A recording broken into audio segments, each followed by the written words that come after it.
तो ज़्यादा बेटर है। ठीक We है, have let's hard on time here. Okay.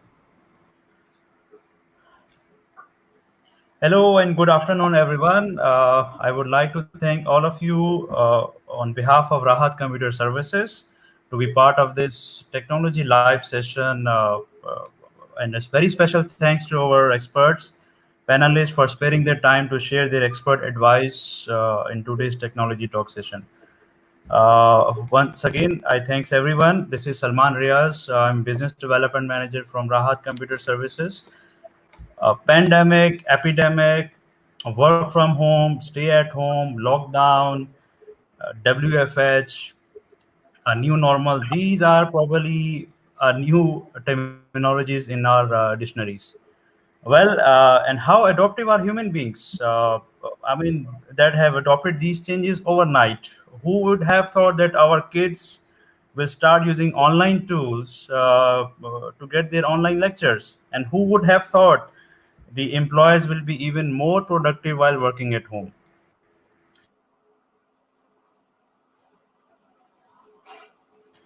If you really see AI essential services after the healthcare industry, the discussion has been moved from IT department to the boardrooms. Business owners, they really do realize that how important the IT services are. I mean, IT services are not just the setting up the work from home setup or a VPN setup. We are talking about the complete digitization. The each function of the organization has to be digitized, and that's what we are here. Our experts, our panels are here. They will review. They will give us their expert opinions.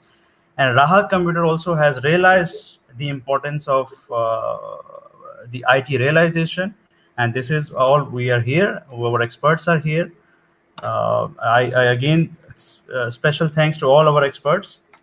Let me introduce all of you with our expert panels.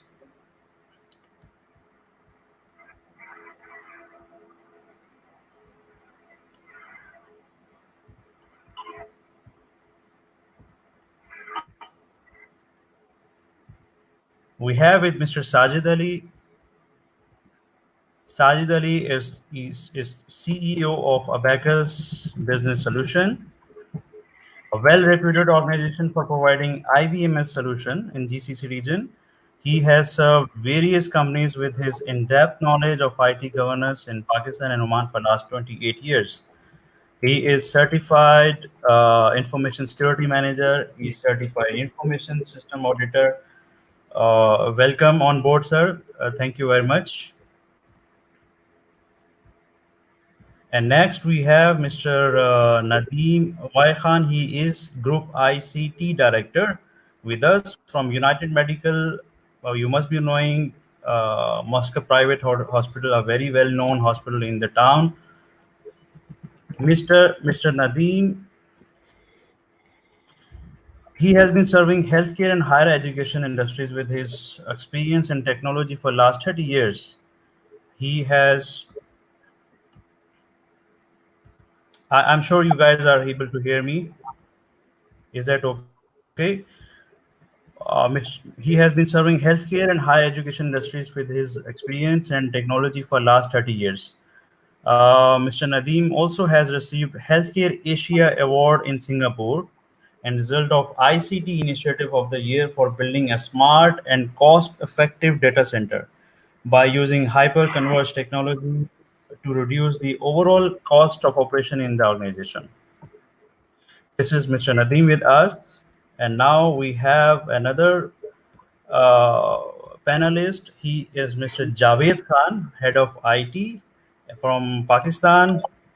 Welcome on board, sir. Thank you very much for your joining us. Miss Amjad, just hold on. Javed Khan, he holds 30 years of IT experience in IT industry. He served MB Holding Company in Oman as Group IT Manager and presently working in MOL Pakistan, which is oil and gas sector as an head of IT. He has a very strong grip on IT governance, ICT initiative, and information security. Welcome on board, sir. Thank you very much. And then we have Mr. Ihtisham, General Manager, Rahat Computers. Welcome on board, Mr. Sayyid Isham. Thank you very much for joining us. And here we have a small introduction from Mr. Ihtisham. He is a financial expert. And we can say in our panelist, this is the only financial expert with us, and we would love to hear from him regarding the financial aspects and the impact of COVID-19.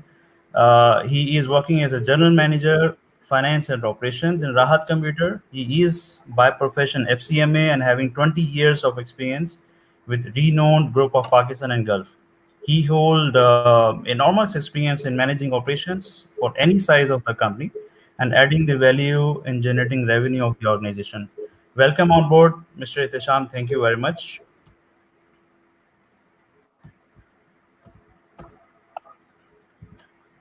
I think let's start with the with our web transition is in such a way that these are the introduction of the panelists, and now we'll have the each presentation from our expert panels. We'll start from Mr. Sajid Ali. Let's have a expert opinion from him.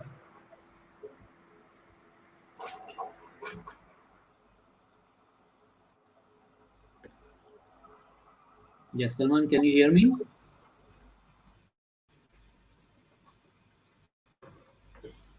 Yeah, is my voice clear? Fine. Thank you, Salman, and a very warm welcome to the audience and Ramadan Kareem. COVID created a situation which we never envisaged and we were not ready for. Schools closed, offices closed, no flights, social distancing, lockdown, and so on. Due to this, businesses suffered a lot. But did we see anything positive in this? Yes. We saw that people realized the role of technology. And the question being asked now is, can IT help manage the disruption? So this is my topic for today.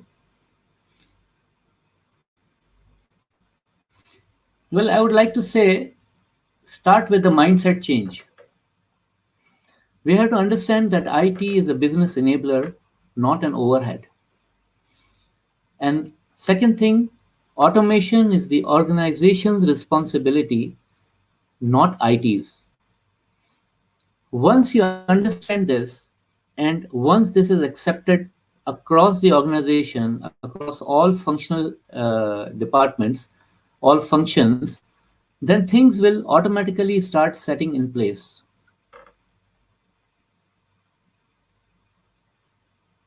Next step is aligning IT with business.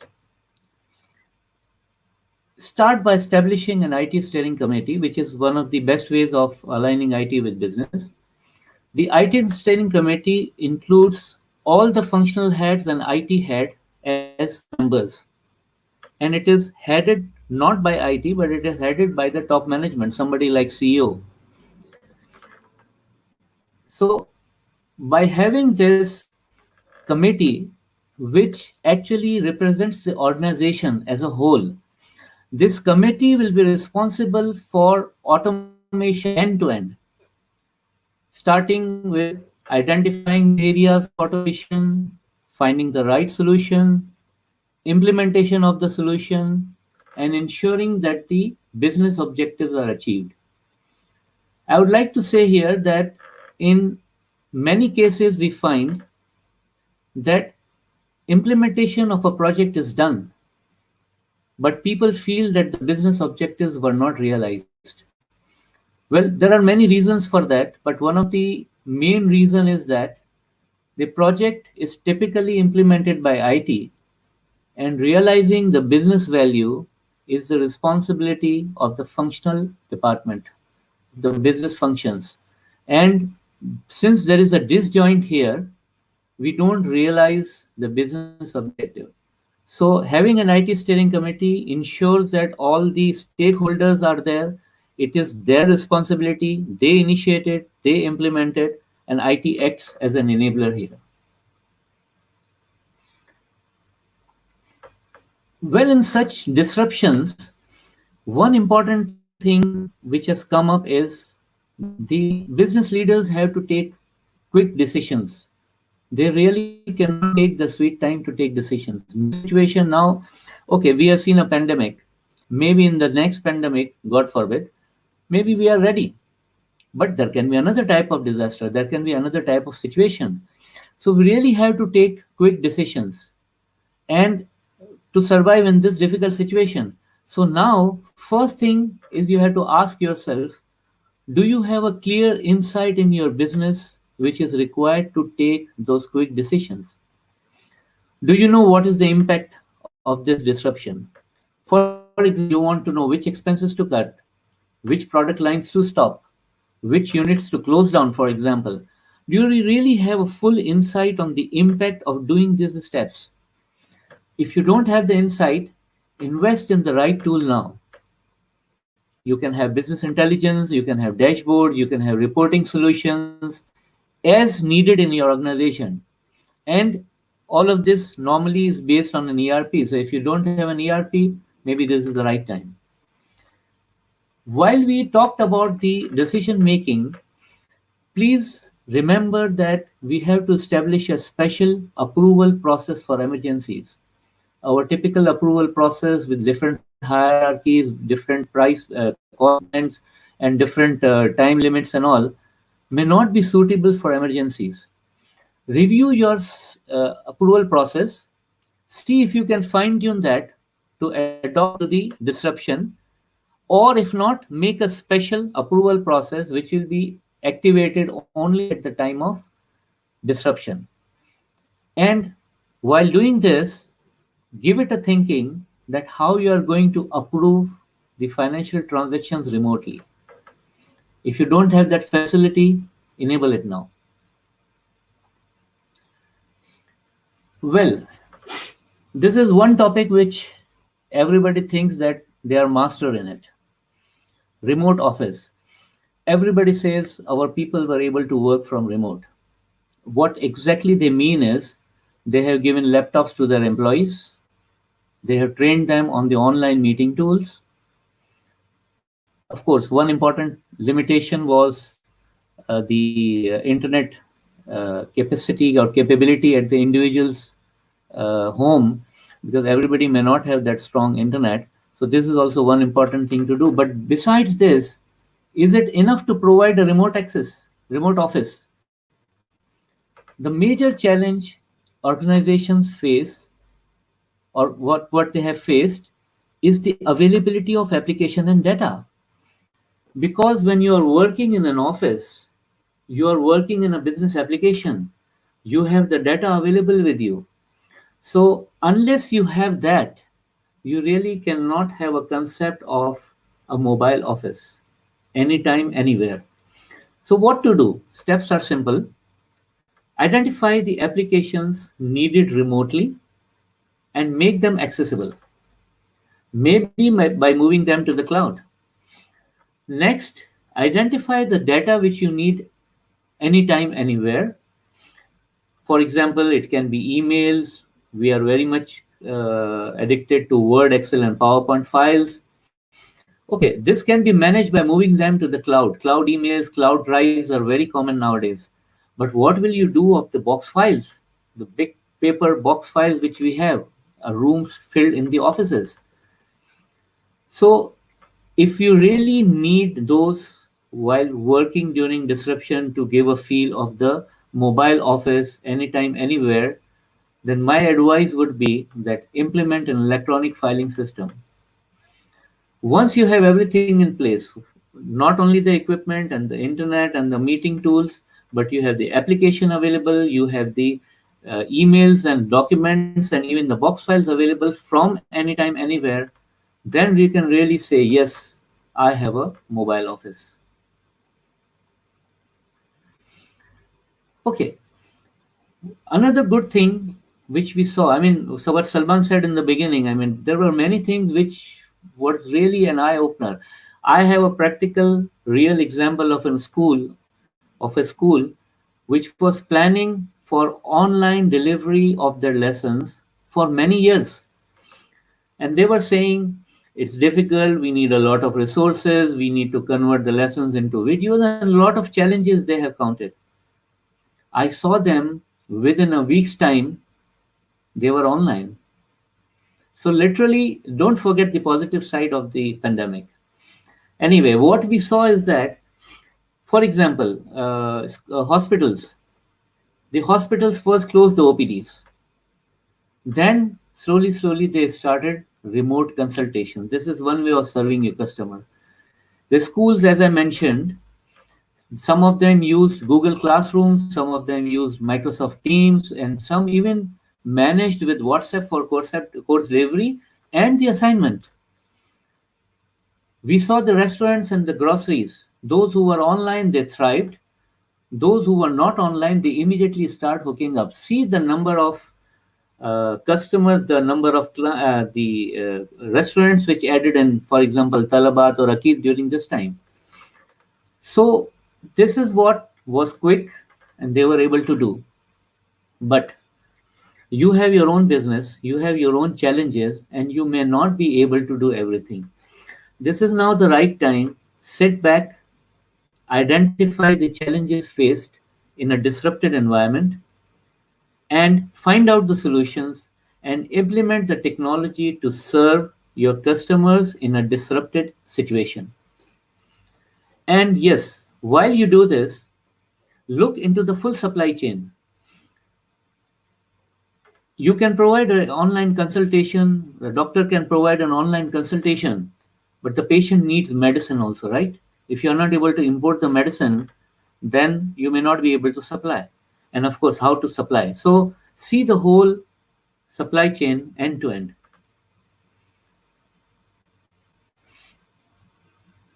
Now, in fact, I don't have to say this because most of us have actually realized, have tested our IT partner ecosystem. You need a reliable telco in this situation. We saw the usage of internet increased exponentially in this time. Did your telecom partner, did your telco had enough capability to support this? Or while you were enjoying good times without disruption, in disruption the same telco was struggling? This is the right time. Talk to your friends, talk to your peers, talk to your colleagues, find out which telco is better and go for them. Second, you need an IT partner, a reliable IT partner whom you can rely in such situations. Whatever homework you do, you still need an IT partner who can guide you through the this difficult situation. The IT partner has to have the required capability, but over and above that, he has to have the right capacity. Now, what I mean by capacity, imagine your IT partner has 4 or 5 engineers which attend the calls, and they have around 20 customers. But in normal circumstances, you find them coming quickly when you call them. But an emergency is not a normal situation. So in an emergency, out of 20 businesses, maybe 15 will be calling them at the same time. How will 4 or 5 engineers visit all these customers together? Now, what I'm trying to say is not that if they have 20 customers, they should have 20 IT engineers. No, there are ways and means of managing that. You can have a web interface, you can have some online help, self-help. I mean, I will say it's a combination of people, process, and technology, which will help them capable of attending your call on time. Are they aware of that? Are they trying for that? So this is very important. And another important thing for the partner is that your partner should understand your business, because in such times they should come to you not only by selling boxes or by selling software. They should come to you and say, I understand these are your challenges. I have brought some solutions for that. This will handle your solutions. So the IT partner, I believe, has to understand your business vertical and the challenges faced very clearly. Yeah, one of my pet subject, managing your IT risks. Please remember, the more you automate, the more you are exposed. A weak security can bring down all your ideas, all your automation. So my advice, follow security by design. What do you mean by security by design? The security solution has to be part of the automation. You cannot have automation without security. So when you think automation, think security. Implement automation with security. If you don't have a budget for security, don't implement automation. Automation with security or no automation. You may have faced many times that when you face the security issues and you go to the board is not ready to implement the security cost because they see everything is working fine and they don't realize the value. You are not able to show them the value or the ROI on a security thing. So this is all happening. A good solution to this is that make security as part of automation. And this is one part. Besides that, I would again advise that evaluate your business continuity capability during disruptions, during disasters. Now, I know some companies think that security is not for me, the business continuity is not for me. I am not a bank. Well, I understand the bank has a different requirement.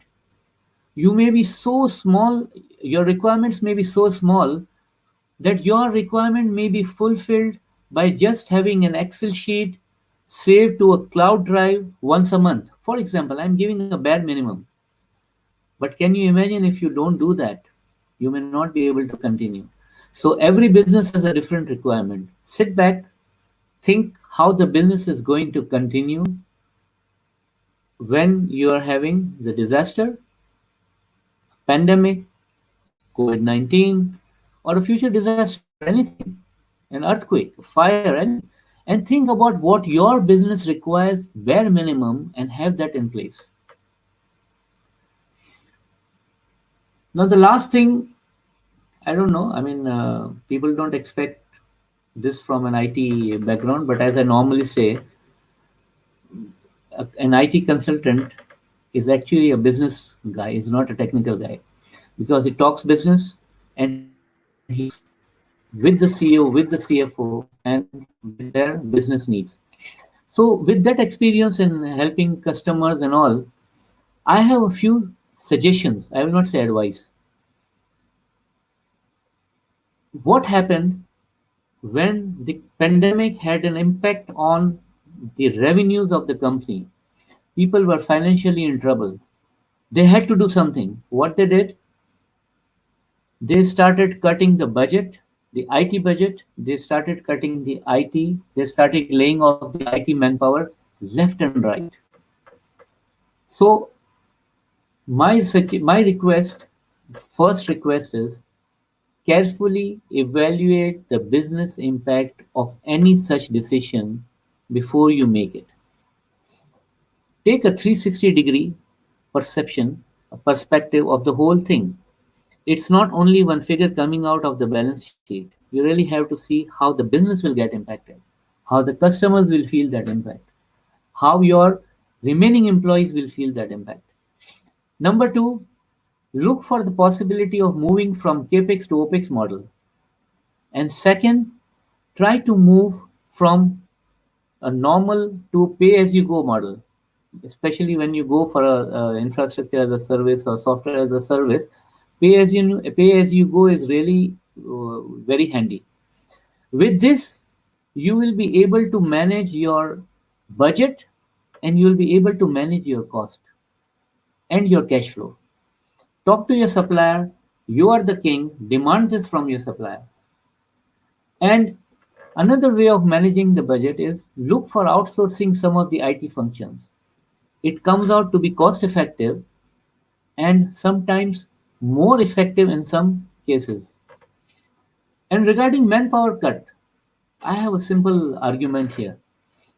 You are in trouble now, you are having financial issues, you are in constrained environment. Are you planning to remain in this constrained situation for life? I'm sure not. You're planning to come out of it, some people in a month, some people in 3 months, some people in 6 months, unless and until you accept that this is a new normal. So if you are planning to come back to your normal operations, then you are going to need the same people again, which you are laying them off now. So my argument is that my suggestion, my request is that if you are going to require these people in future, then retain them now. Find out ways. There are many ways of retaining. I saw in the market. I don't agree with everybody, but I saw people sending people on forced leave. Some people cutting the salary, let's say 10-15% of the salary across the board for some time, because people understand if you are in trouble, they are also part of it. But retaining a person, everybody is happy. Laying off people, nobody is happy. And you will need them tomorrow. You can get new skills from the market. But what will happen? To train them on the organization culture, the organization values, the challenges, it's really a cost factor.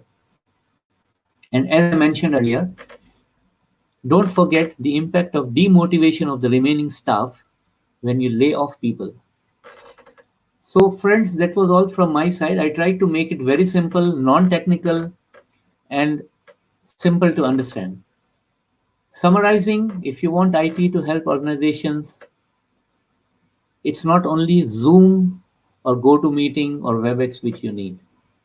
You have to start from changing the mindset, aligning IT with business, then developing a quick decision making capability, develop your remote office capability, develop alternate ways to serve your customer, develop IT partner ecosystem, manage your IT risks, and especially be careful when you cut your budget or you lay off your manpower. Certain things to take care of. I would like to end my presentation with this. Thank you very much for your patience and time. But I would like to say something at the end. Act fast, because you really don't know how much time you have. So, friends, if you have any questions, you can put it in the remarks.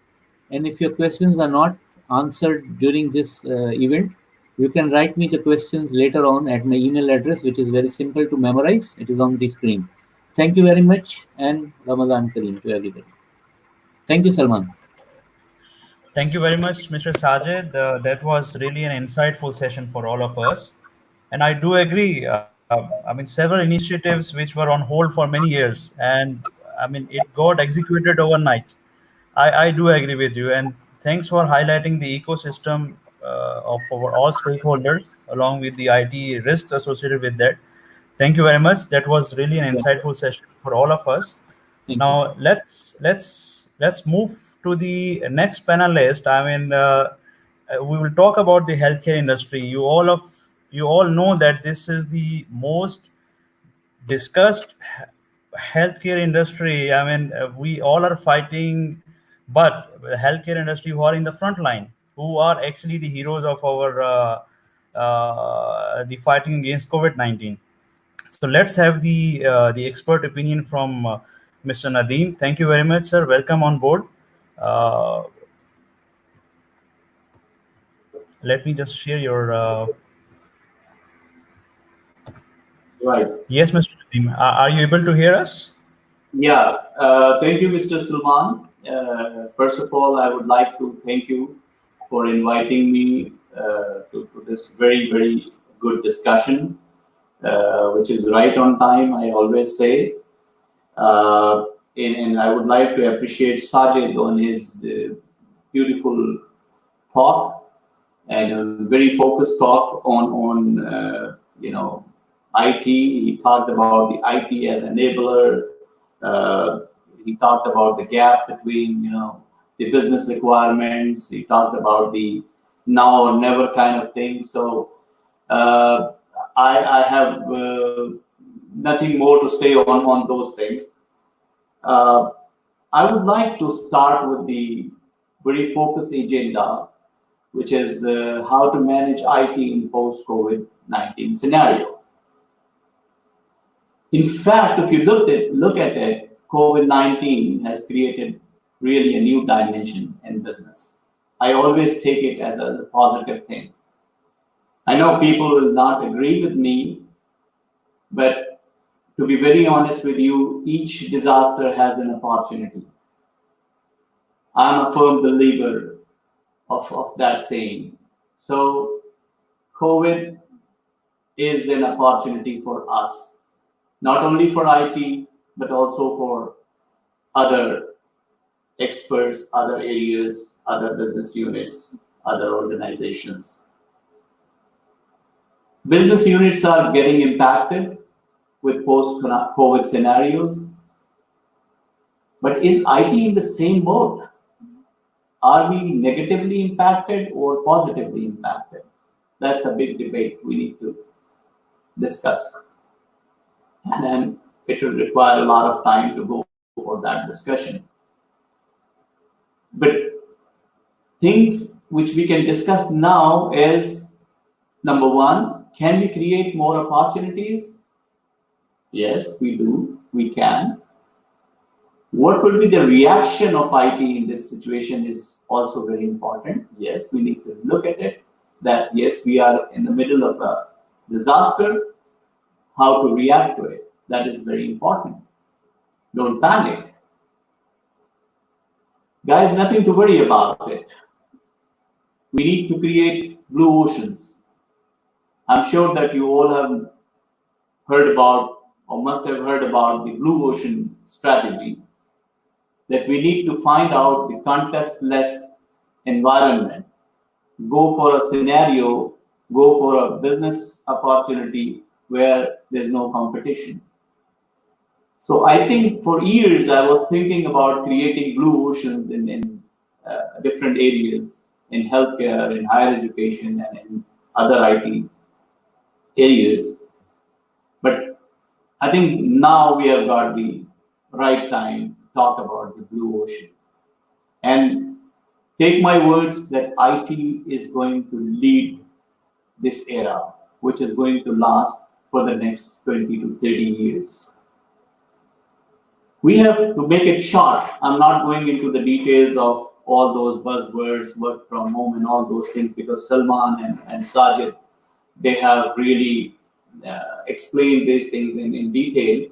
So what I have developed, it's an approach based on understanding our current position in business economy or economic cycle, and we are going to establish corresponding response mode and identifying key budget and cost management goals. So I will start with my presentation. I don't know whether you are able to see that or not. Can somebody confirm? Yes, we are able to see. Yeah. So if we just address the post-COVID scenario, we have got three major things to do. Number one is not in your hands. Expectations from your top management, expectations from business. Number two, your response. And number three, the outcomes. So my presentation is going to be around these three words: expectations, response, and outcomes. Well, I can define the management expectations in, with 4 R's, which is, they always say, oh, come on, there's no business, so please reduce manpower by 30%, 40%, 20%, whatever. And please revise your projects, revisit your projects. If you have 10 projects, stop 2 projects which are non-essential. Just go for the essential projects. And kindly don't forget to revise your annual maintenance contracts, your CAPEX, your OPEX, and so on and so forth, so on and so forth. And last but not least, the last R is reassure that the services should be up and running. Wow. So reduce the cost, reduce the manpower, reduce the budget, and ensure that your service level is very high and accurate. You're always uptime, 99.99999%. That is a real scenario. That is a real challenge. So how to respond to those challenges is the key of today's lecture. So I define IT response with 4 letters, IDEA. The first thing is you need to define your business situation, your business position. You need to look at the revenues. You need to look at the services required. You need to look at the headcount needed to support those services. So that has to be identified in a very detailed way. We'll talk about it in later slides. Then you need to determine the mode of response. That is a very, very interesting thing. We'll talk about it in next slide. And then evaluate focus areas. What are the focus areas? Are you going to touch manpower, IT manpower, or SLAs, or your CAPEX, or your budgets, or your services, reduce the scope of services, and so on, so far. And finally, the most important thing is to ascertain that there is an optimization. I'm not saying that there is a reduction, I'm saying optimization, which is a beautiful word in the world of management.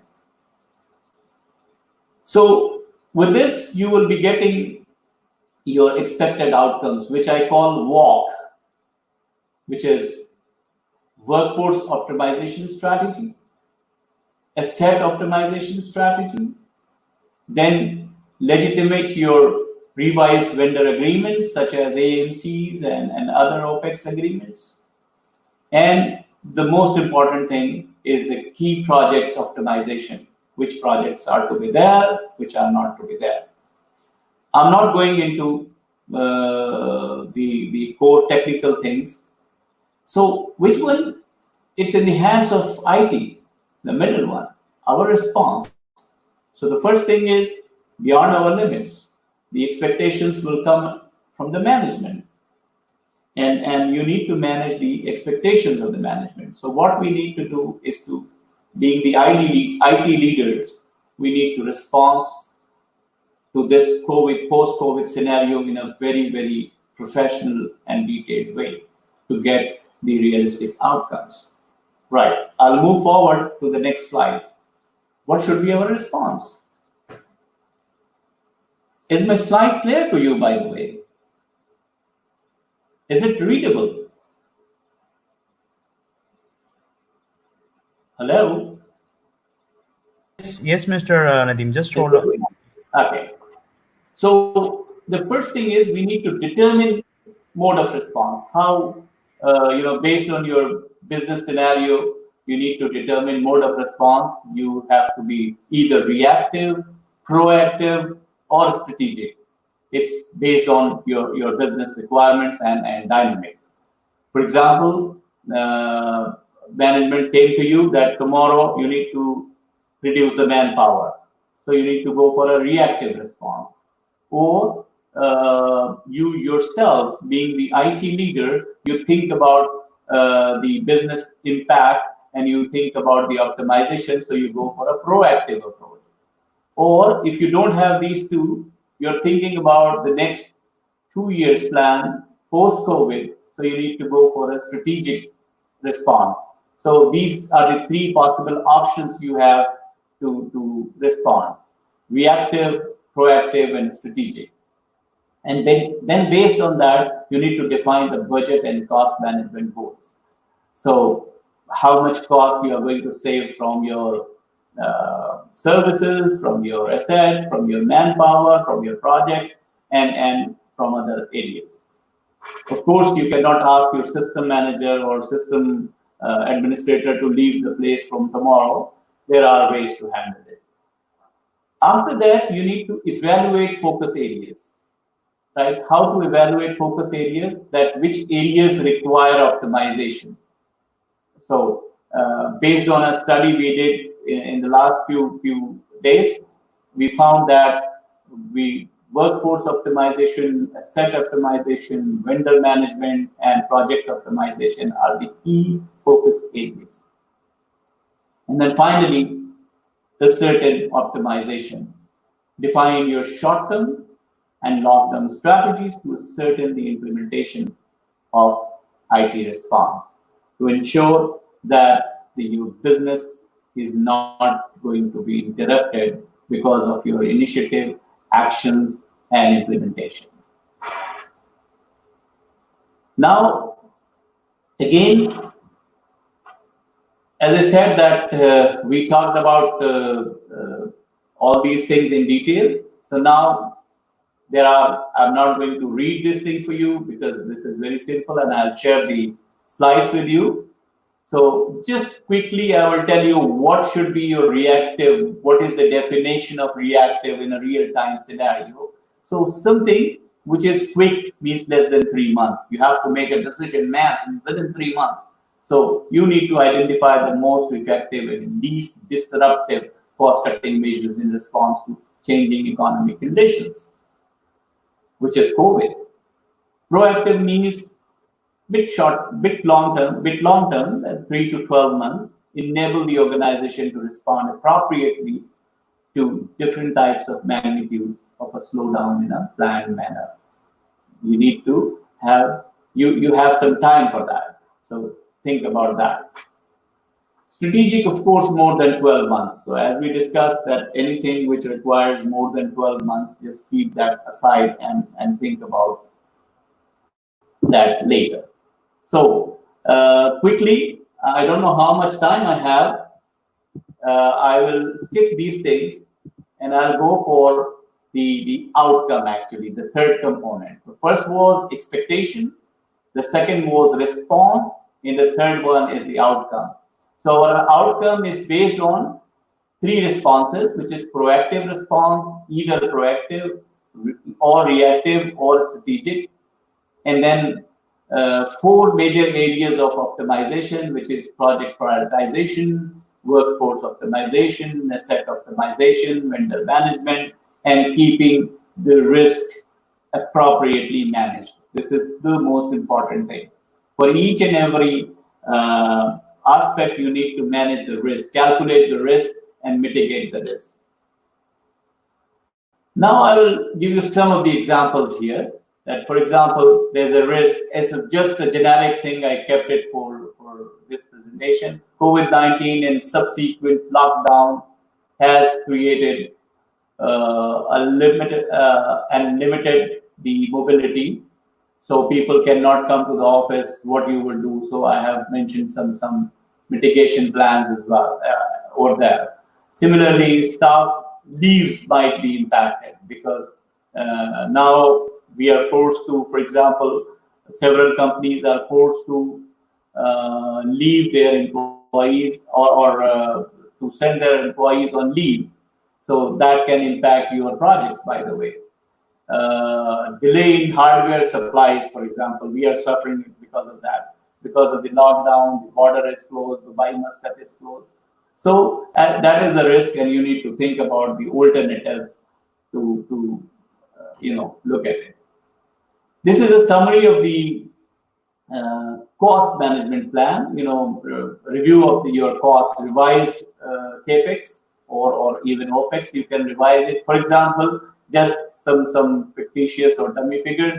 The HIS actual cost was 284. What we can do, we cannot reduce it. So nothing. Hardware, we can reduce it. So I reduced it about 20%, 15%, whatever. So there was a 24% reduction. And then other related costs, we have some reduction. So we need to look at this, that how we can reduce the cost and when these costs will be due. So in Q1, Q2, Q3, and Q4, you have to effectively plan this thing. So this is just an example, and that's it. Thank you very much. I will summarize this discussion. I'm sorry I have taken 2-3 more minutes, but I'll quickly summarize that we need to create blue oceans. Nothing to be worried about it. It's a big opportunity. IT has to deep dive in this ocean and find out new opportunities. There is always a way, there is always a room on the top. Thank you very much.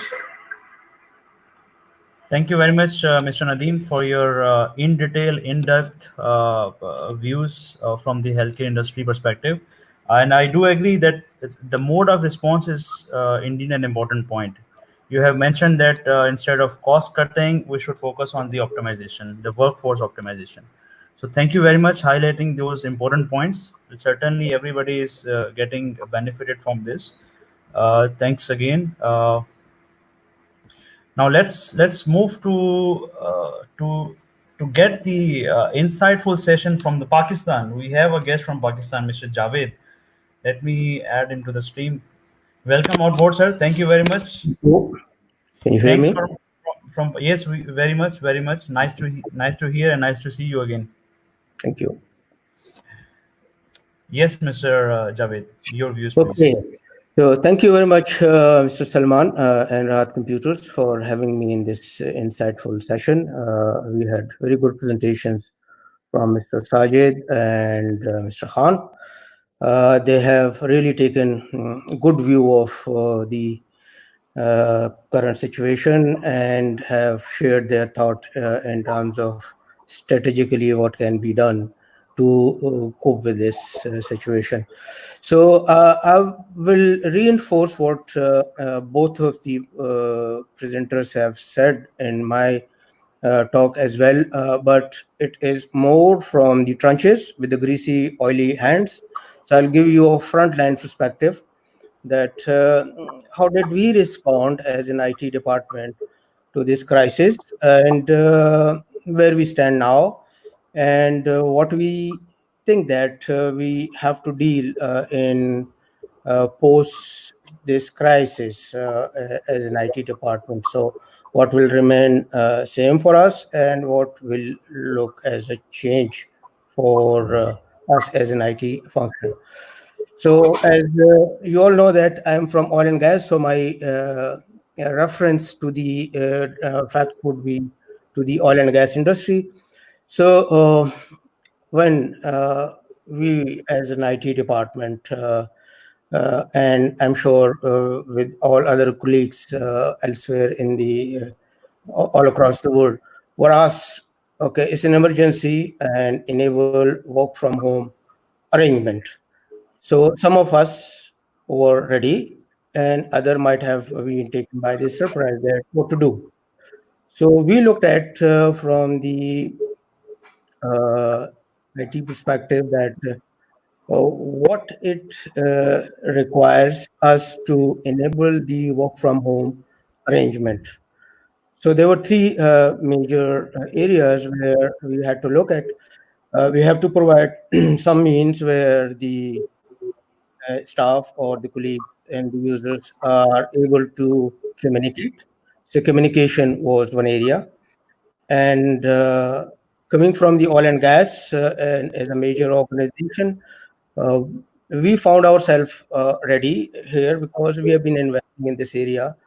And why I am referring to all this, that over a period year by year, IT is investing, as my co-presenters also mentioned about the OPEX and CAPEX. So in different heads, we have been investing and rolling out solutions with the hope and promises to the business. Okay, you give us this, and this is what the benefit you will get. So COVID-19 basically tested our those readiness and the investment and the investors promised benefits, whether what we were saying, are we there or there are still gaps. So in terms of email, we found that we were there, email, phones, messaging, because we invested in those tools. So emails normally nowadays everybody has got on uh, mobile phones or multiple devices working outside from offices is a norm. So that was not an issue. Phone was also not an issue. Messaging was also there. So in this pillar, we found ourselves in good shape. The next area where we had to provide facilities or facilitate the teams to work from home was collaboration.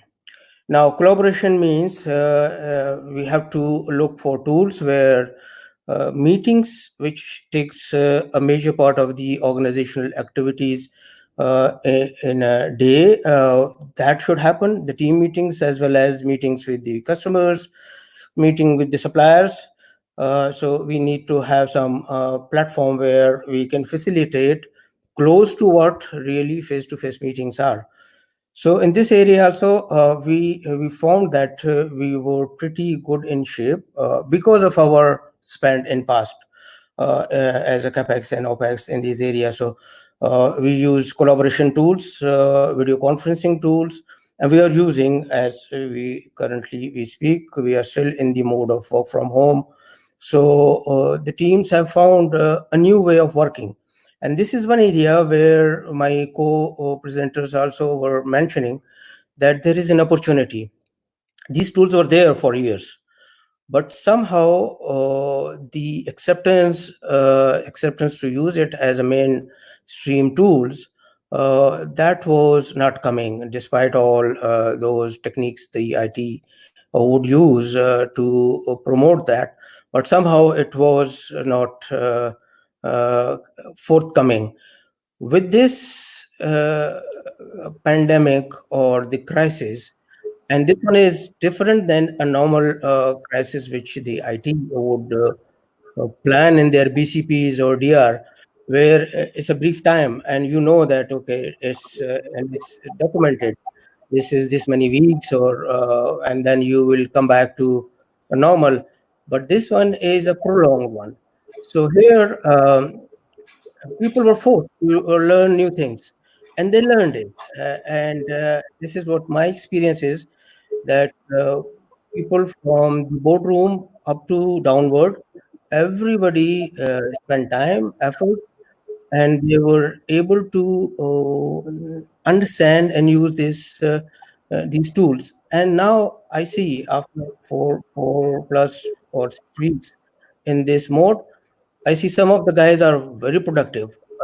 We had two town halls conducted using these collaboration tools, where we had our teams, the management teams, and the staff spread across two continents, Asia and Europe, and it went very well. Some of the feedback I have from there, they said these are better than the face-to-face town halls, so which is a very good feedback. So I see this area booming, the collaboration, video conferencing, content sharing, all this through the collaboration tool. This area has seen blessing in disguise in this crisis. The third area in our work from home enablement toolset was, how would we give access to people to the applications and services which they use while they are physically in office. So again, here, since we have been investing, so we had a mix. So we have a mixed hybrid environment where some of our footprint is already on cloud, so there was no issue. And it's one of the advantage of cloud, that you don't have to worry about business continuity and DR. This is managed by your service provider, but you have to be careful that whom we do go as a partner for your cloud services. So, and for the rest of on-premise applications and other resources, we use VPN. And again, VPN is one area where, being in oil and gas, we have been investing, and that came very handy during this. There are gaps. There are some applications we could not present to the user through the VPN because of the nature of these applications. Some legacy applications which are not good to access over internet. So these are the areas where we need to work to make them ready for future use. So work from home enablement, yes. So I would say that 80% we responded, and this is really we had a survey, and improved our perception of IT, that yes, IT is an enabler, and in such situation they have emulated the close to what a physical office look like through the tools they have in their toolkit, and made the organization working in this crisis. Now we are still in this mode, so our focus is on sustaining this arrangement, and for that we are closely watching the capacities. Luckily, the capacities is one area where I guess the IT industry, both on the supplier side and on the user side, came out very well. Somehow, the telcos were able to take this extra load while people move to the houses where domestic grade infrastructure is there. But they really made it sure that the capacity in terms of telecom, which is the critical piece. If it is not there, then none of these tools I mentioned would work. So really, thanks to the telcos companies, they really were on their toes to meet the demand in this crisis. We are another challenge which IT had. Okay, we said everybody go home and work from home, but we have physical infrastructure in the offices, and that needs some physical intervention. So while working remotely, we still have to look at some housekeeping, which requires us to go and visit these facilities. And I'm sure the other IT departments would have the similar challenges. But this is what the IT department basically is going through in terms of work from home enablement. So the impact of IT or impact of COVID on IT. There is an impact on IT as well as our plans for 2020, what we conceived in 2019 and are no more relevant. There are new realities. So I would not spend much time here. My colleagues have already spent a lot there in terms of what the business is thinking, and we all know that the revenues have a hit, so we have less resources or less funds. So less funds means we have to control our spend. And Mr. Khan, my presenter just before me, he has really shared some good techniques how to cope with this. But yes, I agree that we will be asked to do more with less in this space. So finally, what will happen when we go back? This crisis hopefully will get over. What we see as most of the analysts are also of the view that it won't be the same world which we left in March first week or so, depending on when the work from home was invoked. So we see a different operating model. At least for 2020, things for next 6-7 months would be entirely different. We have to think differently out of box. And this work from home or remote working would be a permanent feature of any operating model of a large organization, as well as I see it in the medium and some of the good-looking smaller organization as well. There are some prediction by the analysts that maybe 5 to 10% of the workforce will permanently go for work from home arrangement. This is common in the western side of the world, but for us in our region, it was not mainstream. But I think businesses have tested it and it worked. So probably I see this coming. So for IT, we have to invest more on this area. focus more on the remote working environment hardening in terms of security as well as the capacity and efficiency, as well as we have to find a way where the legacy application, where the special use group application, if I talk about the upstream or the oil and gas sector, so upstream applications, which are basically standalone applications or the desktop applications, which will need some efforts to make them internet ready so that they can be reasonably accessed through using the internet as a communication. So I would summarize my talk. I agree with my earlier colleagues that there is an opportunity for IT in this crisis, though we were hit hard as human beings, and I hope that we will come out of this crisis soon as governments across the globe are trying their best to mitigate the impact. For IT, there is an opportunity in terms of leveraging this uh, shift in user behavior and reinforce IT systems and services to make our organization more agile and to respond to such crises with less disruption and more speed. I thank you all for listening. Thank you. Back to you, Salman. Thank you, Mr. Javed, for your insightful session, and we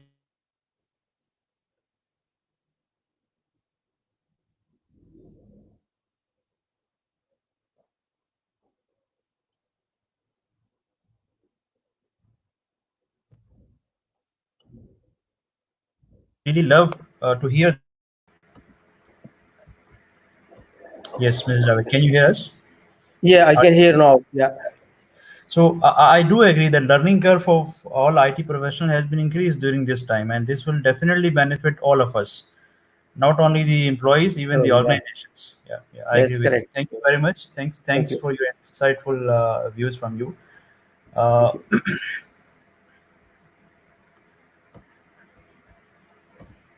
and now, how could I forget the introduction of Mr. Amjad Ali? Thank you. I really forgot to introduce you, but let me introduce you in this way. We cannot hear you. I think you have some internet issue. Can you hear us now? Can you hear Yeah, me now? now it's better. Yeah. Okay. Now I was mentioning that how could I forget to introduce you? We had enough management point of view, management perspective. Now it's time to refresh ourselves with some technical talks. So let me introduce you formally. I really forgot it. Uh, Guys, Mr. Amjad Ali is the head of IT in Al Saleh Enterprise, and he holds almost 20 plus years of IT experience in GCC region. He is a project management certified. He holds extensive knowledge in managing projects. Especially, I would say that he has done extensive research in data science, big data, blockchain technology, and we'd love to hear from him regarding these technologies, how these technologies can impact, uh, add the value, and help us to fight against COVID-19. And plus, you can also join his YouTube channel, which he is running. You can subscribe to his YouTube channel where we can get all the technical knowledge from this YouTube channel. Thank you very much. Thank you. Welcome on board, sir. Please, over to Thank you so you. much. Thank you so much. If you can share my slide, yeah. First of all, thank you so much. As we have recently heard from my previous presenter that IT won't remain same. And thank you so much, Rahat Computers, for organizing this session, and my co-presenters who were talking about the new normal and other aspects of the technology which we are facing right now. So I'll not be taking your much time. I will be just fast forwarding whatever I have knowledge I wanted to share with you. Of course, things will not remain same. Things will change once the things become normal, once we start working in office again. But my question from you all is, 20 years from now, will your job exist? I think your job won't exist. But let us see how. This current pandemic has created various technical opportunities, or has opened many doors for the new industry, industrialization. So let me rephrase my first statement. 10 years from now, your jobs will not exist. We must have heard this statement 20 years, 10 years earlier in various times from different people. So whether it is factual and real, so we will see in this upcoming slides. You must have heard industrial revolution since 18th century has changed the industries. We are into industry 4.0 that relates to fourth industrial revolution, and it is all about machines talking to each other. Smart factories with connected machines and intelligent robots. We see all underlying technologies of the Internet of Things and many sensors connected to the network, which can diagnose the problem and alert on real time. This is how the technologies are working together. And when these all technologies, these all new smart factories and machines, together with many technologies like smartphone and connected cars and connected devices, are creating huge volume of data, the velocity of data and variety of data that creates the big data. And once this big data is created, we have the artificial intelligence and machine learning that helps us to make sense from this data to predict the various things before it happens. For example, predictive maintenance of machines, and letting a bank know that a credit card fraud is going to happen before it happens. There are various examples of predictive analytics. Due to this IoT and new IoT, we have now interconnected supply chain where factories are talking to suppliers, suppliers are talking to ships, ships are talking to warehouses, warehouses are talking to trucks, and then updating the customer about their products, about the arrival of their products on real time. And then these trucks are able to deliver the material to the warehouse without wastage of time and without any delays. And not just this, we are even able to ship the products directly to the customer using the robots and drones. This is all about Industry 4.0 and intelligent robots. And then we have the blockchain technology, which makes the transaction immutable, secure, and decentralized. We really need to rethink about the business today and help the businesses to shift from industries, from Industry Revolution 3.0 or third industrial revolution to fourth industrial revolution, which is called Industry 4.0. My fellow colleagues have already talked about in detail about the current industrial revolution which we were into. In fact, we are into Industrial Revolution 4, but the transition is taking time. But we have seen at the same time that many companies have done investment in automation during the crisis. It can be expected that in coming months, businesses will need to automate their processes more. You can see this slide. Here it shows that 41% of the global executives are investing in accelerating the automation to manage the impact of COVID-19. So people usually say they want human element in interactions.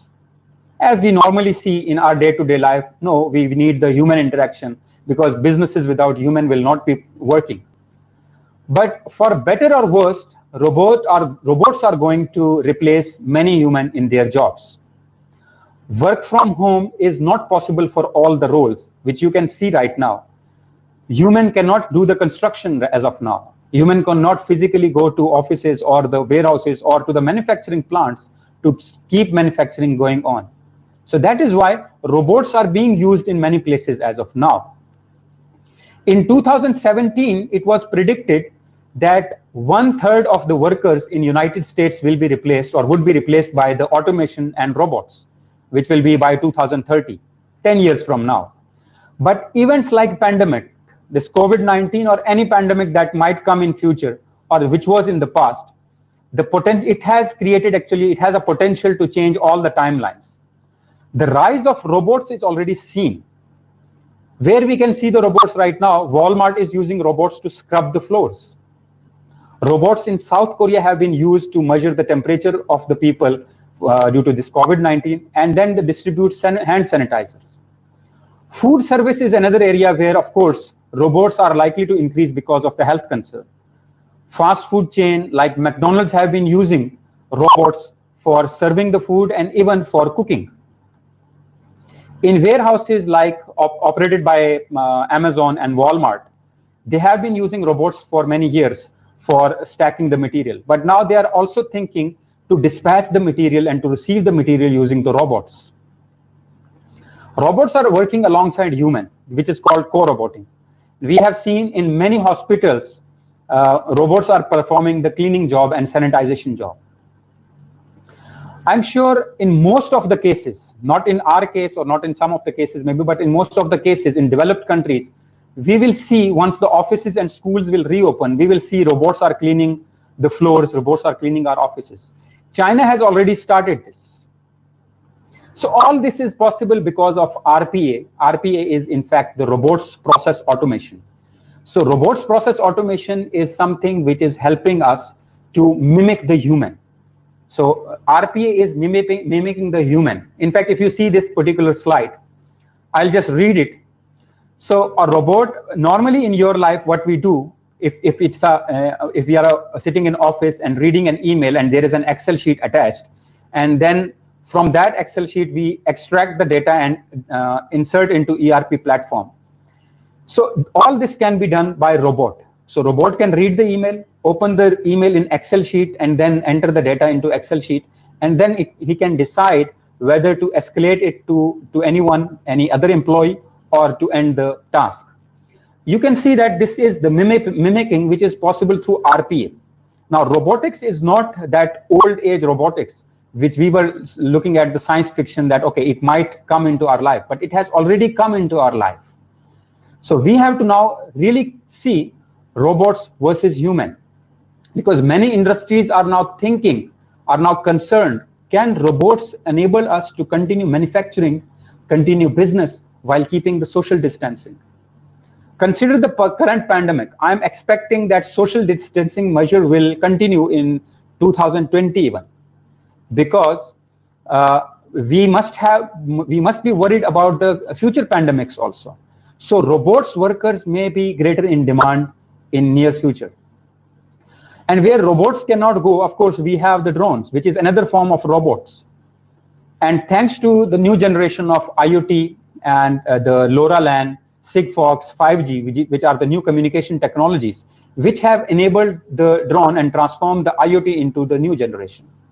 And if I talk about IoT, there are various applications of IoT we must have seen in our daily life.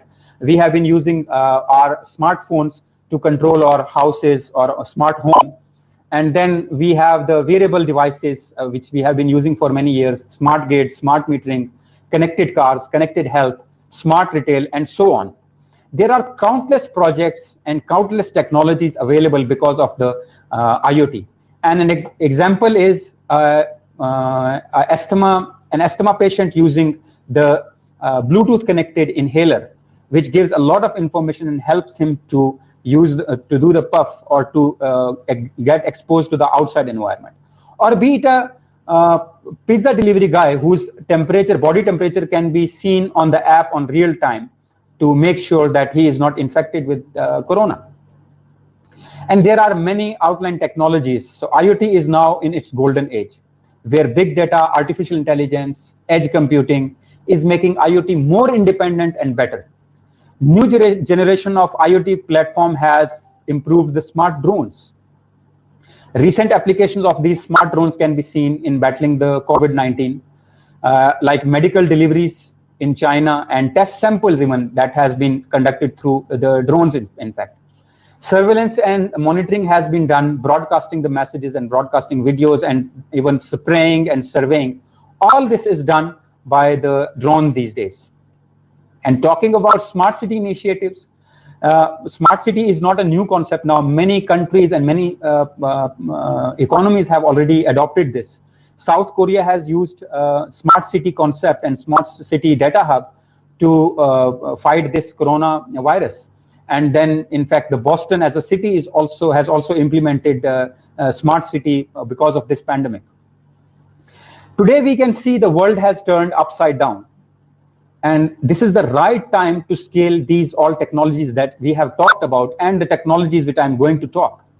Another technology which we must have seen in our life, most of the people think that these are science fiction, like artificial or augmented reality, virtual reality, mixed reality, and extensible reality. These all are not science fiction now. These are really workable technology. These are fully developed and fully functional technology and reliable, like laptops and smartphone. The only thing missing was here the widespread, as rightly said by my co-presenter before, that there are many technologies which were not adopted right now. But I really see that these all technologies will be adopted in near future, because we are into crisis situation right now. Previously, augmented reality has been adopted by BMW for the manufacturing and in fact for the assembly and as well as for repair and maintenance. And after that, we can see the IKEA has introduced the AR app, and in fact AR with the VR together. And they are also developing such more technologies. And AR has been used, or these technologies have been used in the training and guiding the new staff to work on the machines. And even we can see the simulation in when the pilots are using the simulation AR to practice themselves before they do the real flights. Due to the current pandemic, I can clearly see an adoption. For example, virtual visitors of the customers into our business or in our showrooms, and transition in the education sector. It is really VR and AR that will be really into the education. Talking about many businesses in this region, especially in Gulf or other regions in Pakistan or India.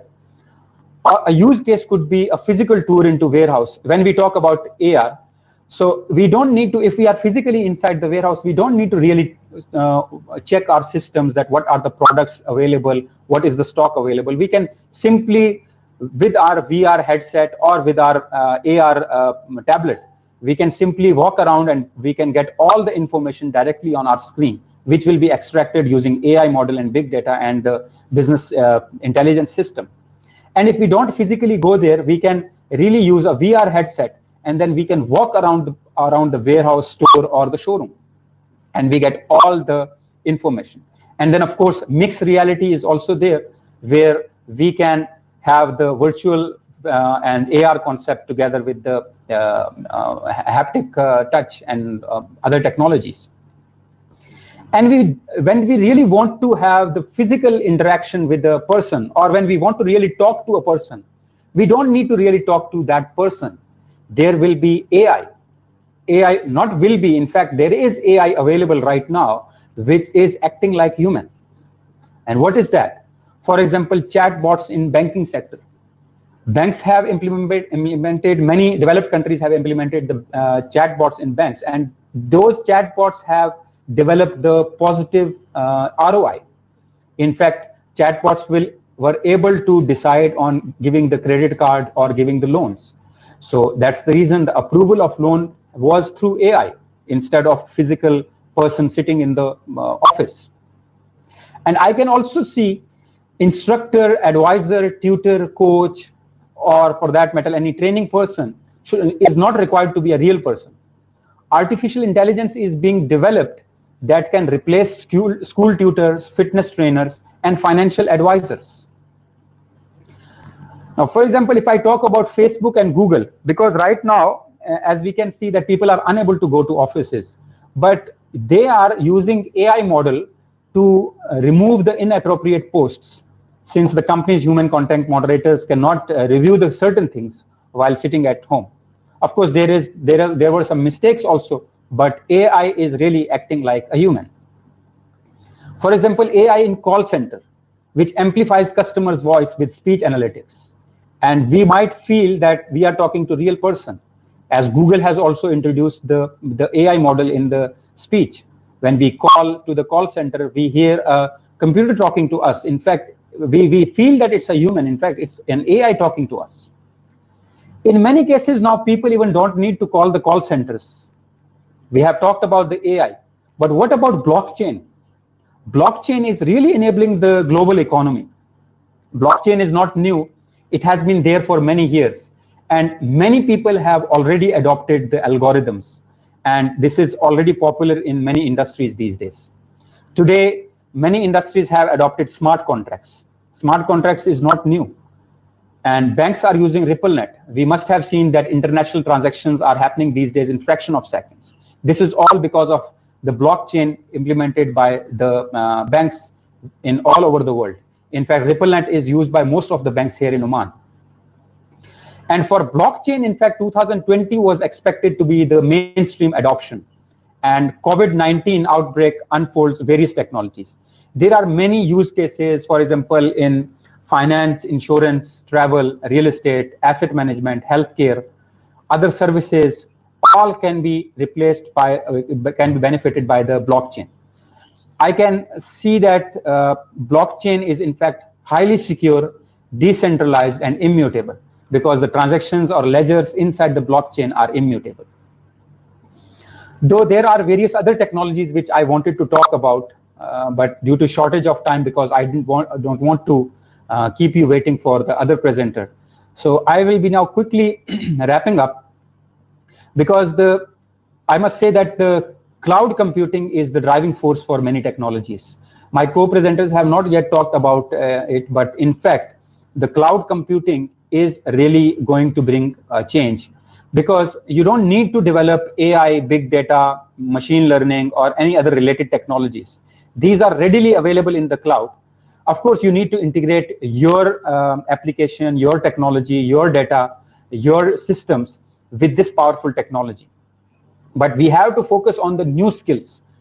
IT people have to develop the new skills, and businesses really need to rethink about these new technologies. If we talk about Airbnb, Uber, which are the top companies using the cloud platform and using all these technologies on cloud to develop their technologies. So their technology is in fact enabled by the cloud platform and all the AI, big data, and ML models. Now, nothing can work without human input. I said in the beginning that your jobs won't exist in next 10 to 20 years. I will just stop here for 5 seconds. You just see, these are the jobs which won't exist in next 10 to 20 years. See if your job is there in this list. Drivers will not exist, farmers will not exist, printers and publishers will not exist, cashiers, travel agents, manufacturer workers, dispatchers, waiting tables, bank tellers, military pilots, fast food workers, telemarketers, accountants and tax preparers, and stock traders and construction workers. These are the jobs which will wipe out in next 10 to 20 years because of Industry 4.0. The road to Industry 4.0 won't be completely free of the speed bumps and detours. So overall, I was looking at a research paper which shows that there will be 555 to 890 million new jobs by 2030. So whether your job will exist in next 10 years or not, you can decide it right now. You can see whether your jobs will be replaced with robots or you will be a co-worker with robot.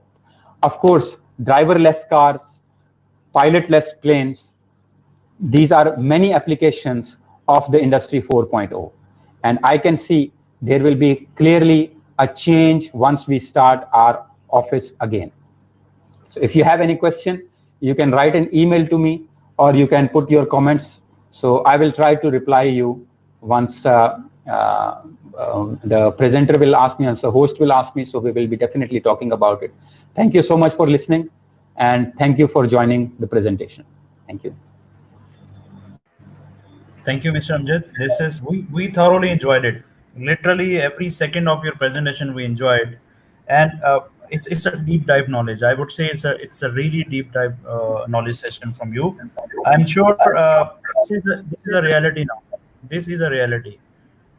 You have highlighted in a proper way, and the way you have mapped the real-time examples with the artificial intelligence, robotics, and IoT, that was enormous. Thank you very much for sharing this latest technology session. Thank you very much. Thank you. Thank you. Now let's move to the next presenter, but not the other than our Mr. Itisham, who is the general manager of Rahat Computer Services. Sir, we would first of all we would love to hear from you that how Rahat Computer Services as an organization responded to this situation. How did we manage to meet the expectation of our customers? Please share your views and kindly let us know the financial impact of this whole situation. Well, thank you for inviting me. Assalamu alaikum, dear all, and Ramzan Mubarak to you all. It has been a very wonderful session all around, and I have thoroughly enjoyed the participation of every participant. Really, the last one from Mr. Amjad was very good. It was a thought-provoking. I would like to limit my presentation only to the financial aspect because a lot have already been said according to relevant to the IT segment. As well explained by my senior participants on the role of IT support and how the current pandemic has affected the overall global economy. I will just like to share my views about how this has affected the bloodline of of every economic segment, that is the finances.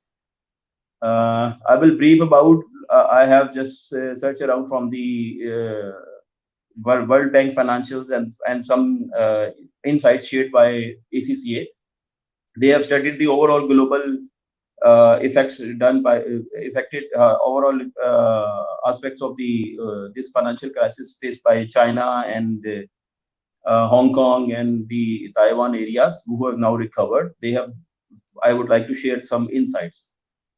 Overall, because of this has grown significantly from time to time. Now, if we take the average of last 4 months, overall sales, including the start of the pandemic, now overall sales as of now has dropped on the average to 35% of what have been done in the earlier.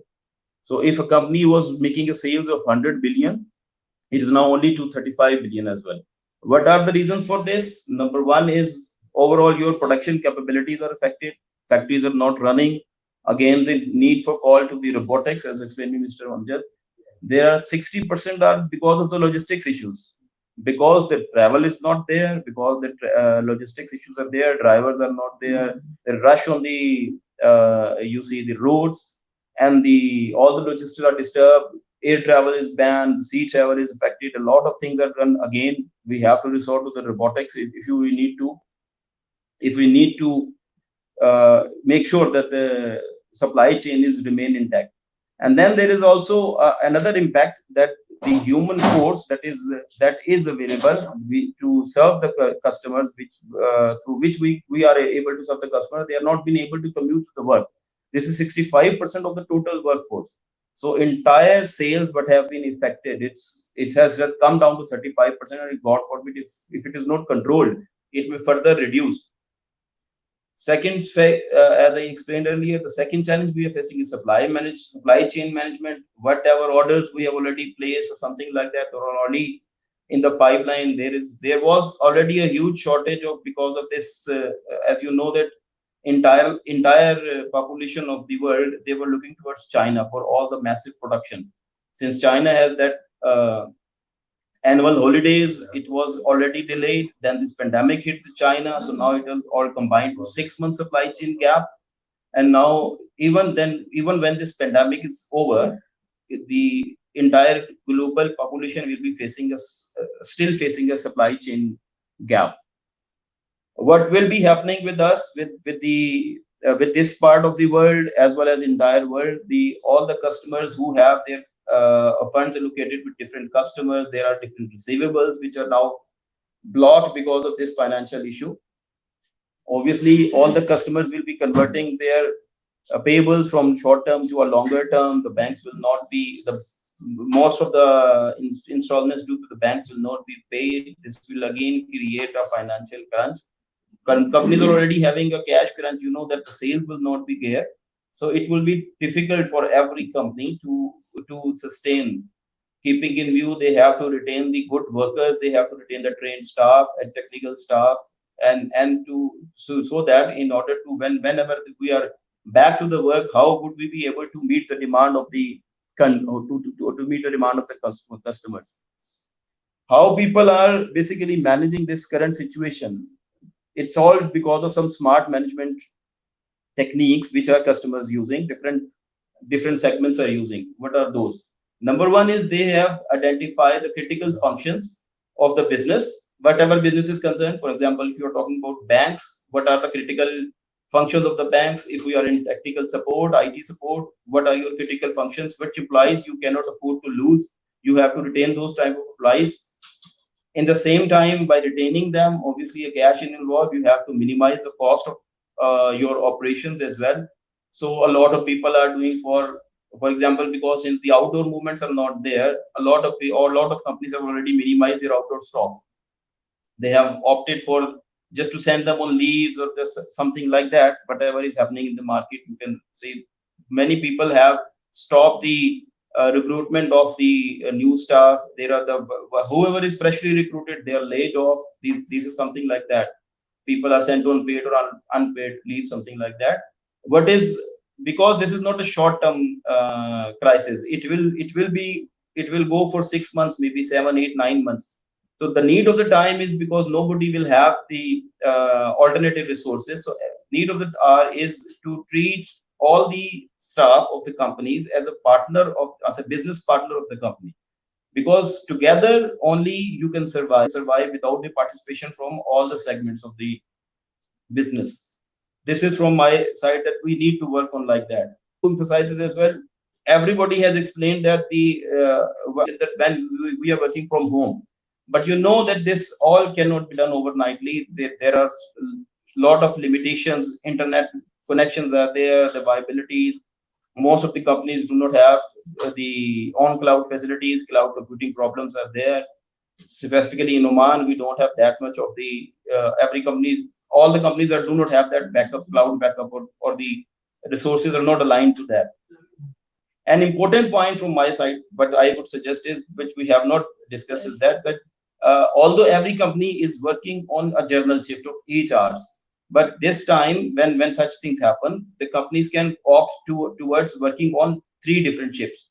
Like, because to arrange that the social distancing is intact, people can be called on 3 different shifts, so that the same office space can be utilized and same resources can be utilized, and you can counter the social distancing as well. Because you know that working from home will not always be an easy, and working from home requires a certain uh, infrastructure, as well as you need to have the space available with all participants, and everybody will not have that luxury of sitting on a separate place, arrangement of the laptops and everything like that. And it obviously it involves a lot of the cost. So what I see joining for the work from home as well, but the percentage of work from home would not be that great. A portion, the mostly portion would be from work from office and in different shifts, something like that. This will be a smart management, because you don't have to go for extra cost of all the stuff. Then when you are working from home, obviously the data security would be a very big concern, which I'm sure you will all have already, some of you have already addressed that. But that is a major portion which specifically banks, they are more concerned about the data security and data breaches. Then there is a opportunity for the third party service providers. Whenever these conditions are whenever we are facing such conditions, third party service providers are very they are a very good option to counter these type of issues. When you are working from home, you have the threats of data prevention as well. So we have to cyber resilience should be there. Then IT role is there to just monitor that all the threats to the data breach are readily available, and you are immediately countering the same, so that we facing one situation, we should not go to the other crisis of data breach and something like that. Currently, in these circumstances, when we are working from home, most of the customers are demanding home deliveries.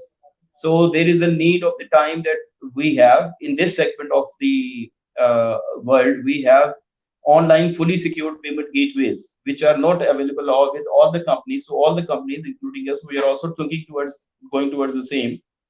Hopefully, inshallah, very soon you will be seeing Rahat Computers also going utilizing the online web portal and online sales portions. So that is the need of the time. We need to go for that as well.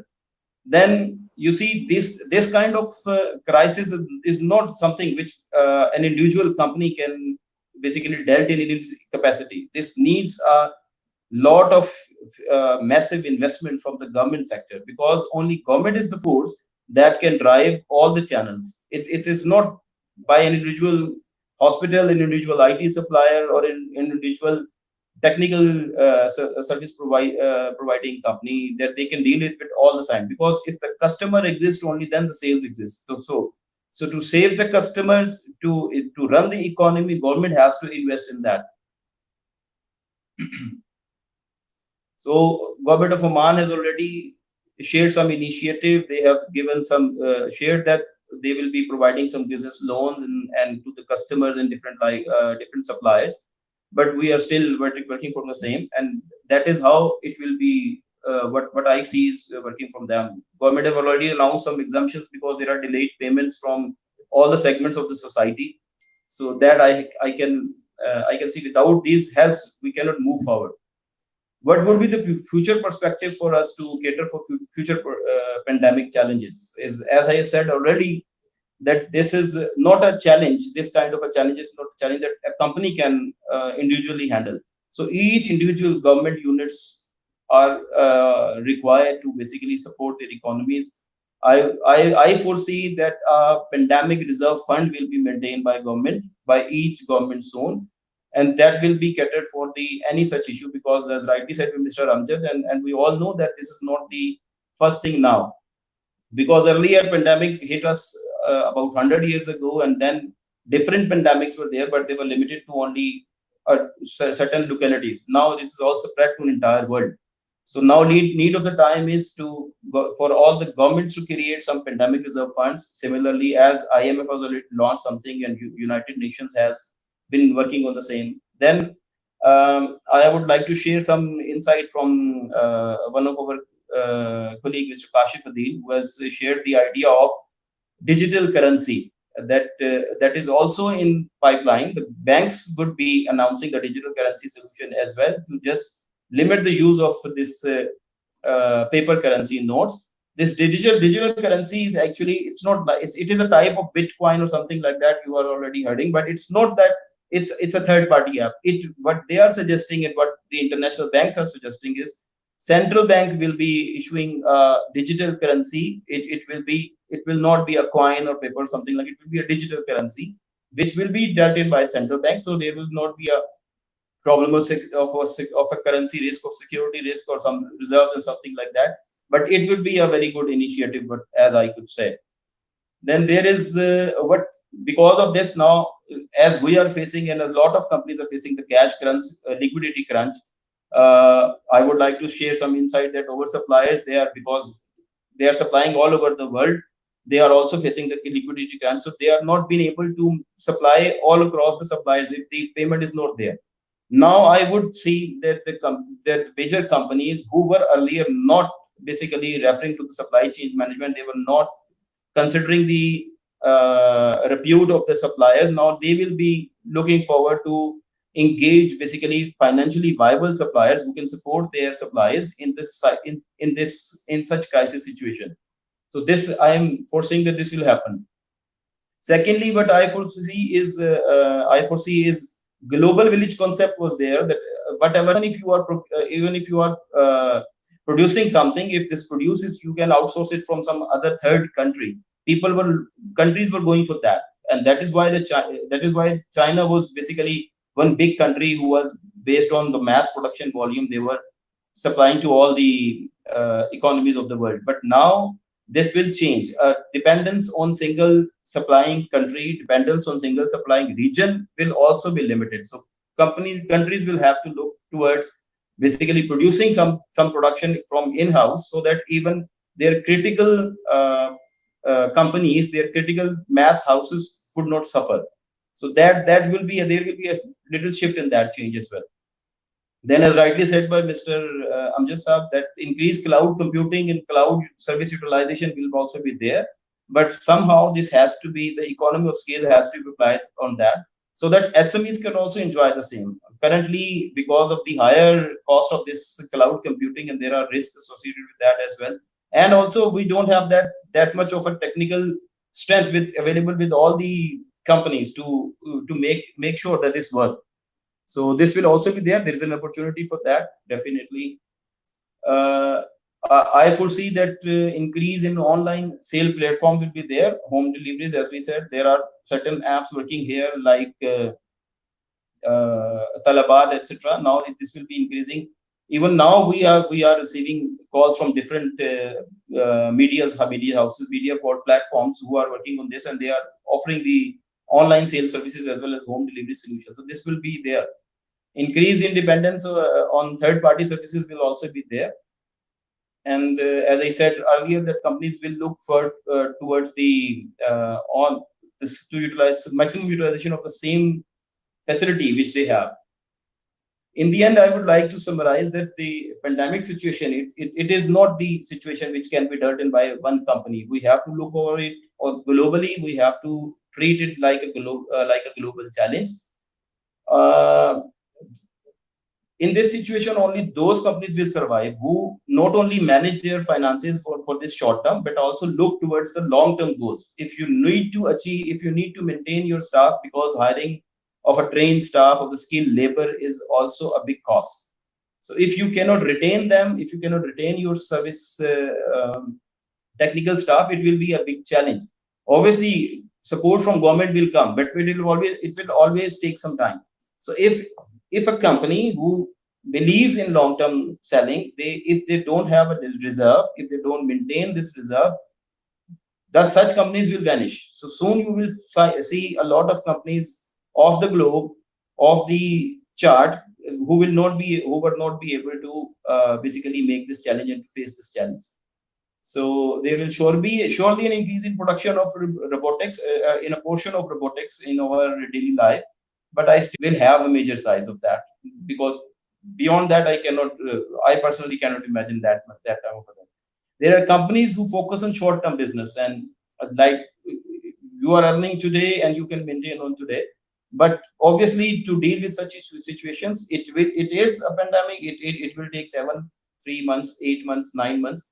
But even if you have a situation for 1 month, there will be a shortfall in your liquidity. So you have to maintain a reserve. As this would be at this point, I have to summarize and I have to finalize that there is to maintaining a reserve for each segment of the business is the call of the time. You have to keep that intact, and you have to keep it in cash. As you rightly say, that if you have investment in property right now, if you have investment in stocks, if you have investment in any portion other than cash, then you currently, in such situation when pandemic is there, you would not find any single buyer, because everybody will be short of cash. So what I would suggest is every company should have a reserve in hard cash or in ready cash, so that such situation you can foresee. And then obviously there has to be a help from the government sector. Other than that, you cannot move forward. Thank you all. Thanks from. I would like to thank you all on a part of Rahat Computer Services, and it was a very you see thought-provoking session from our side. Thank you very much. Over to Salman, and I cannot hear you.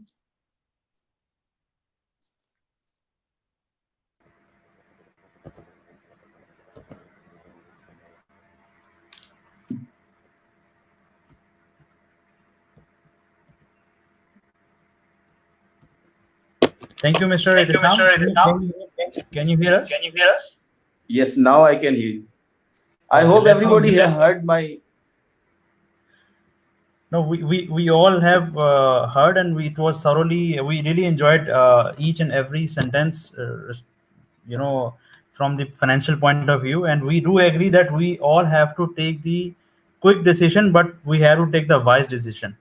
I agree with you that we have to take the wise decision as well as quick decision, but important thing is that we need to take wise decision. We need to have to manage the cash flows. That is very important, and in fact, on an hour of need. Now we would go to the person who actually has initiated this idea. He talked to me last week that Salman, let's have the session. I need to have this session. So let's talk to the guy who actually have initiated this, Mr. Kashif Zain, who is the managing partner of Rahat Computer Services. Mr. Kashif, can you hear us? Yes, Mr. Salman, I can hear you. Yes, Mr. Kashif. How are you? How did you find this technology talk live session? And please give us your reviews about this. Yes. Hello and good afternoon, everyone. I'm excited to welcome you all and appreciate the effort of arranging such an important event to discuss the IT challenges and opportunities against outgoing pandemic.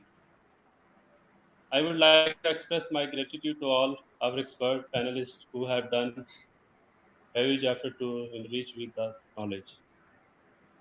I personally feel that ecosystem of any business or society shall not be disturbed, and it shall continue uninterrupted to sustain the economy of any country.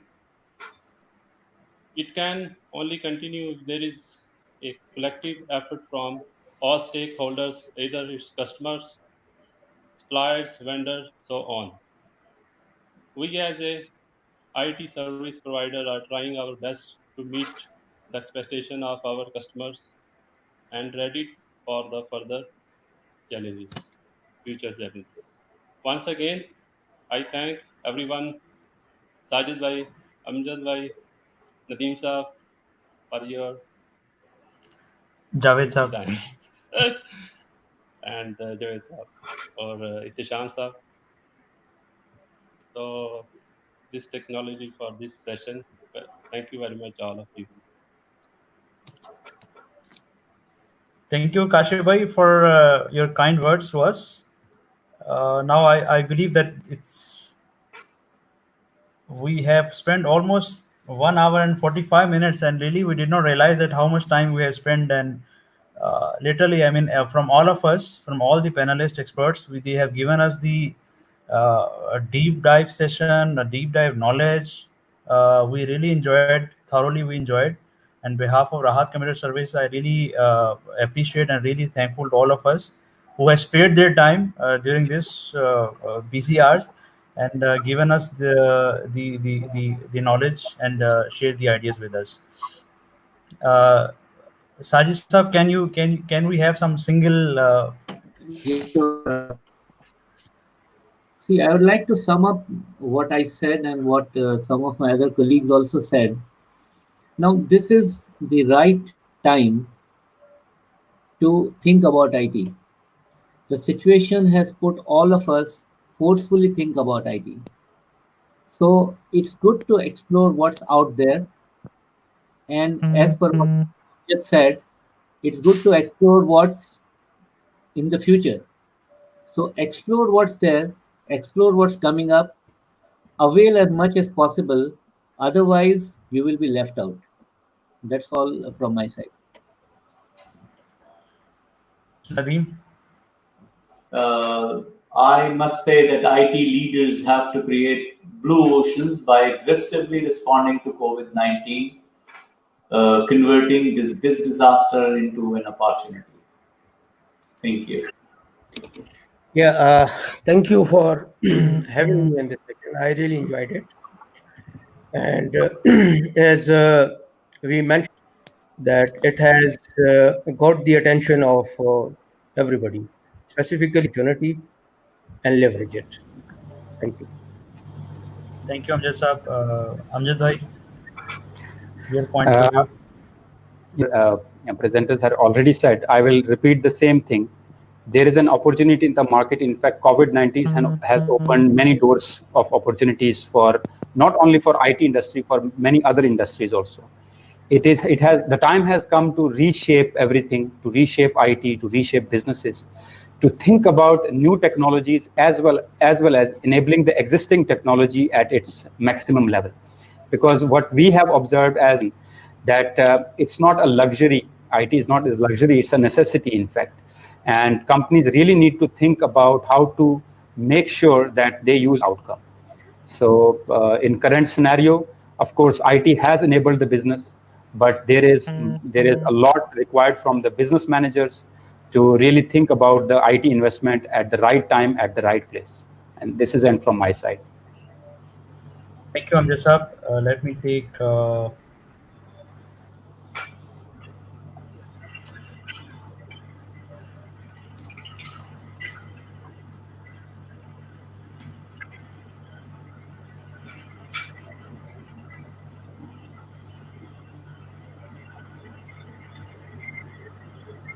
I think at the time, sir, if you can give us the ending point.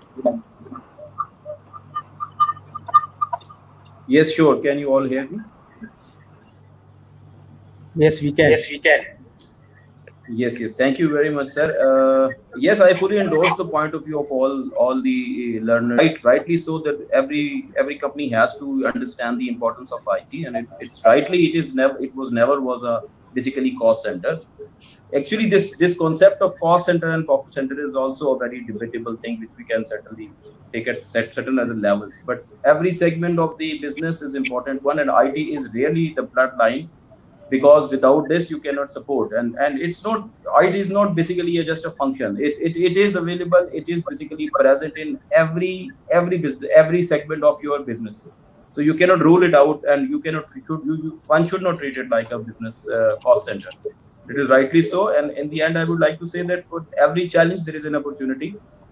Definitely this pandemic is a challenge, but as well as this is an opportunity for all of us. We just need to look around. We just need to see that where this opportunity lies and has to grasp it, because one who grasps it on time is always of the benefit. Others just follow. So we need to take the initiative, and we need to basically grasp this opportunity, and then inshallah others will follow. Hope for the best, and hope for all of you to hope for the best. And thanks from my side for all participation of all learned participants.